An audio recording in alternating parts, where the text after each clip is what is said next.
Class seventh के biology में जो चैप्टर नंबर 2 है किंगडम क्लासिफिकेशन, और आज के ऑनलाइन क्लास में जो डिस्कस करेंगे वह टॉपिक है एंजियोस्पर्म्स के बारे में। हम कहेंगे यह एंजियोस्पर्म्स जो 2 टाइप्स में क्लासिफाइड होंगे, जिसमें फर्स्ट हमारा मोनोकॉटिलिडिनस प्लांट्स आएंगे और दूसरे नंबर पे डाइकॉटिलिडिनस प्लांट्स आएंगे।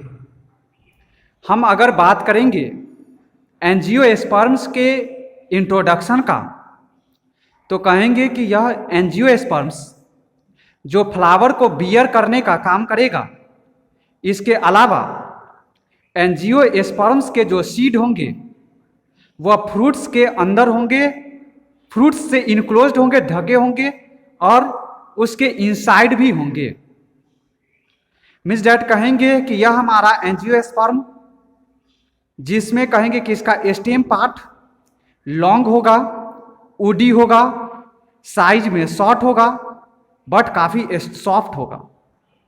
कौन होगा? स्टेम होगा। किसका होगा? एंजियोस्पर्म्स का होगा।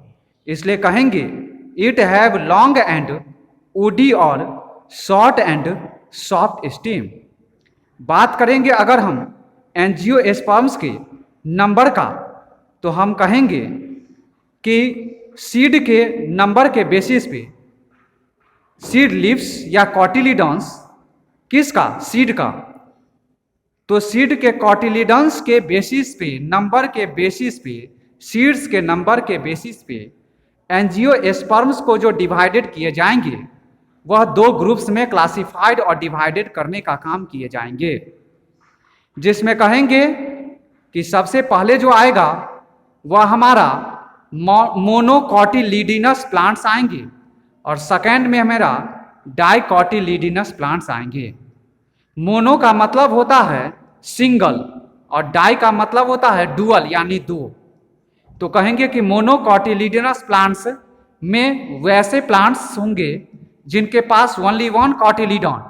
सीड्स के नंबर्स क्या होंगे? तो क्या कहेंगे कि सिंगल रूप में रहेंगे।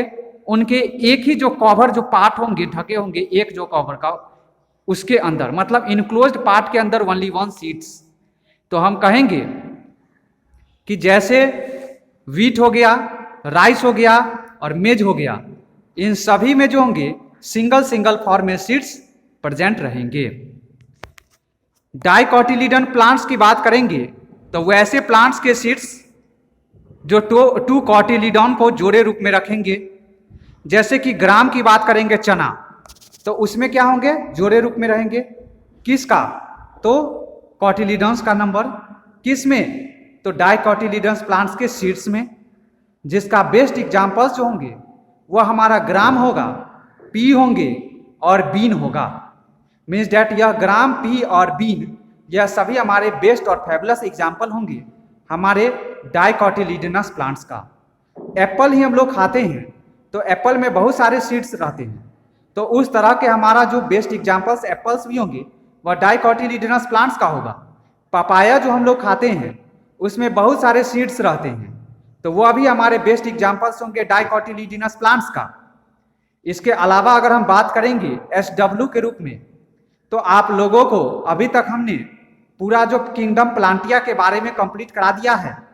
तो आप लोगों को होमवर्क के रूप में क्या करना है कि मोनोकॉटिलिडन और डाइकॉटिलिडन का डायग्राम को ड्रॉ करना है, और वो डायग्राम आपको A4 साइज के चार्ट पेपर पे ड्रॉ करना है और उस पर अपना नाम, क्लास और मोबाइल नंबर लिख के आप अपने पेरेंट्स के द्वारा स्कूल पे पहुंचवा देंगे।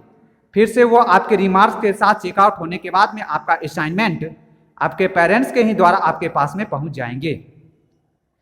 अब हम बात करेंगे किंगडम एनिमेलिया का। 2 किंगडम होते हैं मेनली रूप में, एक किंगडम प्लांटिया और एक किंगडम एनिमेलिया।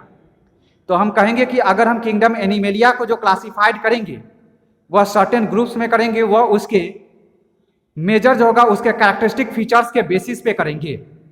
मिस डैट कहेंगे कि एनिमेलिया में जो होते हैं undevelop group of organism, develop group of organism, well develop group of organism होते हैं, और जिसमें कहेंगे कि बैकबोन उनके बॉडी में या तो प्रेजेंस होते हैं या फिर एब्सेंट होते हैं। दूसरे नंबर पे आते हैं मोड ऑफ न्यूट्रिशन।